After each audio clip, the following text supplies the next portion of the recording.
Halo, selamat datang di Teach for Indonesia, Binus University.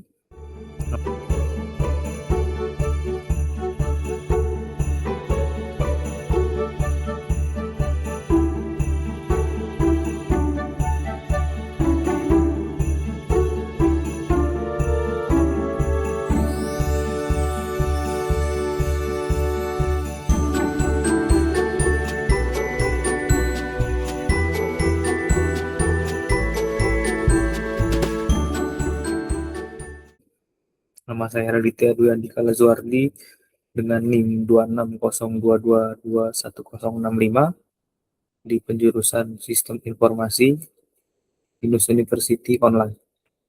Oke, kali ini saya akan membahas tentang sosialisasi elektronik waste atau limbah elektronik.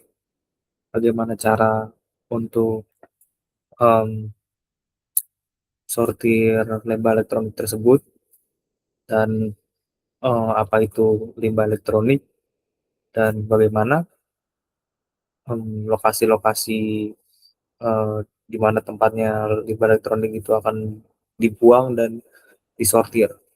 Oke. Nah, apa itu limbah elektronik? Nah, limbah elektronik itu adalah em, semua yang tentang produk yang mengandung baterai atau aliran listrik ya, yang sudah tidak dipakai.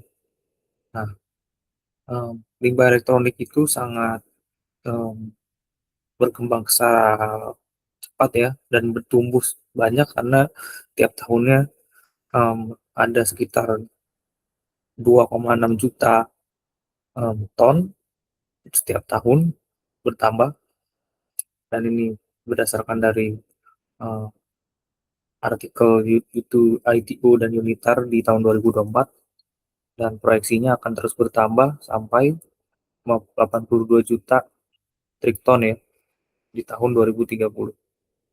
Dan ketiga, ini sangat hmm, rendah, upgrade cost ini rendah. Jadi lifespan-nya itu umur-umur produk limbah elektronik ini sangat rendah, dan makin sekarang limbah elektronik ini atau barang-barang elektronik ini ya susah um, diperbaiki ya, karena mungkin lebih murah untuk beli baru dibanding perbaikan. Nah, kenapa limbah elektronik ini berbahaya? Pertama, ini sangat berdampak pada kesehatan. Hmm, Dia akan merusak um, organ, saraf, dan mungkin reproduktif sistem kita ya, dan lain-lain. Ini karena limbah elektronik ini kandungan kimianya sangat tinggi. Kedua, dampak lingkungannya, polusi tanah, air, udara juga, itu juga dari limbah elektronik ini sangat berpengaruh karena um, um, dari komponennya saja. Mungkin contohnya itu handphone ya, handphone mungkin tahun-tahun yang agak lama itu menggunakan plastik, dan itu mikroplastik itu. Nah, sekarang juga mineral-mineral yang sangat langka, mineral langka yaitu juga susah untuk didaur ulang di tanah. Salah satu contohnya itu di substansi yang di dalam limbah elektronik itu seperti merkuri, kadmium, dan barang-barang yang seperti uh, senyawa yang sangat mudah terbakar. Nah, itu berdasarkan artikel Parakita di tahun 2019. Nah, bagaimana cara kita menyortir limbah elektronik ini? Karena ini sangat penting ya. Nah, saya mengambil dari artikel-artikel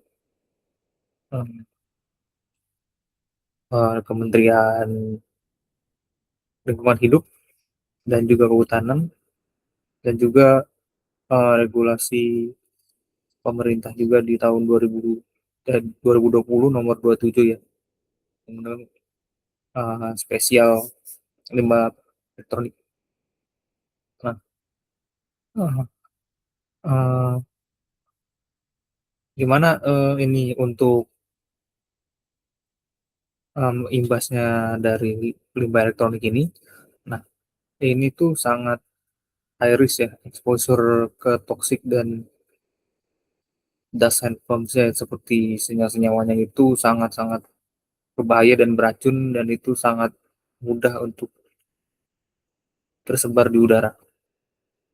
Bagaimana kita membuang limbah elektronik ini ya, banyaknya sekarang ini di Jakarta ini banyak program seperti e-waste Dropbox programnya, itu bisa menyortir untuk HP, charger, baterai, kabel, dan earphone, atau juga yang elektronik besarnya juga seperti TV, kulkas, mesin cuci, komputer. Nah, ini bisa di request pick up ya, yang diambil. Nah, ini juga penting karena limbah elektronik itu tidak boleh dibuang di tempat sembarangan ya, seperti dibuang secara uh, asal gitu ya. Nah, untuk tahapannya, untuk pertama kita harus sorting dulu. Limbah elektronik ini nggak boleh dibuang di satu tempat seperti tempat sampah biasa, karena itu ada baterai, ada juga komponen-komponen lain seperti motherboardnya, chip-chipnya itu juga tidak bisa dibuang di tempat satu sampah itu seperti satu plastik dengan sampah lain. Kedua, kita cek dulu ukuran limbah elektroniknya. Ketiga, kita juga harus menghapus personal datanya seperti data-data pribadinya untuk laptop, handphone, dan mungkin yang lain-lain juga. Nah, yang keempat itu kita harus buang, kalau misalkan handphone atau barang-barang yang bisa dibuang baterainya, kita lepas dulu, pisahkan baterainya.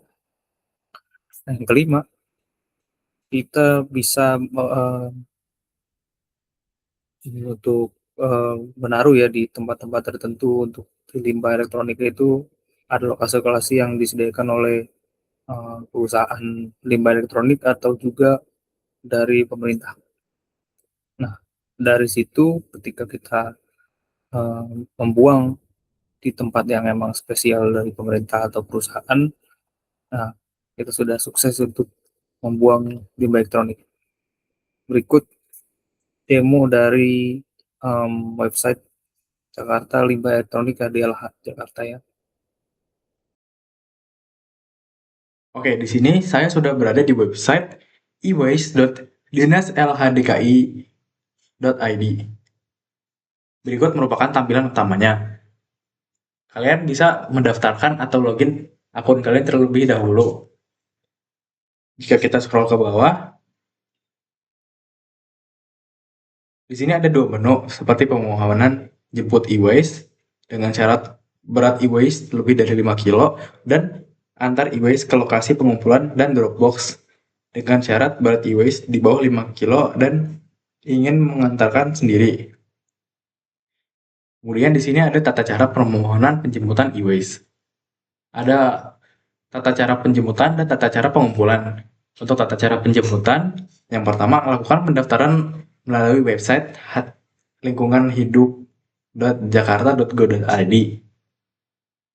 Yang kedua, permohonan merupakan warga DKI Jakarta yang dibuktikan dengan KTP. Yang ketiga, lokasi penjemputan berada di 5 wilayah kota administrasi dan Kabupaten Kepulauan Seribu. Yang keempat, berat e-waste yang dapat dijemput minimal 5 kg. Yang kelima, e-waste ditempatkan di lokasi yang memudahkan pengangkutan seperti teras atau garasi mobil. Yang terakhir, lokasi penjemputan dapat dilalui oleh kendaraan beroda 4. Untuk tata cara pengumpulan e-waste, yang pertama, pastikan ukuran e-waste dapat ditempatkan di tempat pengumpulan collection point atau Dropbox. Yang kedua, ukuran e-waste yang dapat dikumpulkan dapat berupa elektronik besar maupun kecil seperti komputer, kipas angin, radio, HP, dan lain-lain. Yang ketiga, e-waste ukuran kecil seperti handphone, charger, baterai, earphone, dan lain-lain dapat dikumpulkan di lokasi Dropbox. E-waste berukuran besar dapat dikumpulkan di lokasi collection point. Yang kelima, bawa e-waste ke lokasi collection point atau lokasi Dropbox yang terdekat dengan lokasi Anda. Dan yang terakhir, cari koleksi collection point atau Dropbox terdekat. Jika kita scroll ke atas dan memilih menu permohonan jemput e-waste, di sini kita perlu mengisi data diri terlebih dahulu.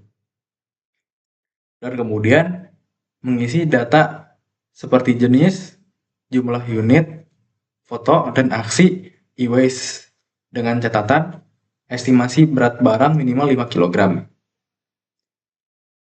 Yang kemudian, jika kita ingin mengantar sampah elektronik kita ke Dropbox, kita dapat memilih nama lokasi, mengisi tanggal penjemputan, mengisi waktu penjemputan, dan foto isi Dropbox.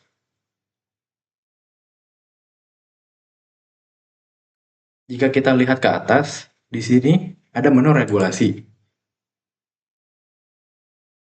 Berikut merupakan tampilan regulasinya. Oke, sekian demo untuk website e-waste. Baik, terima kasih sudah mendengar presentasi dan menonton presentasi saya. Saya Raditya Dwi Andika, terima kasih.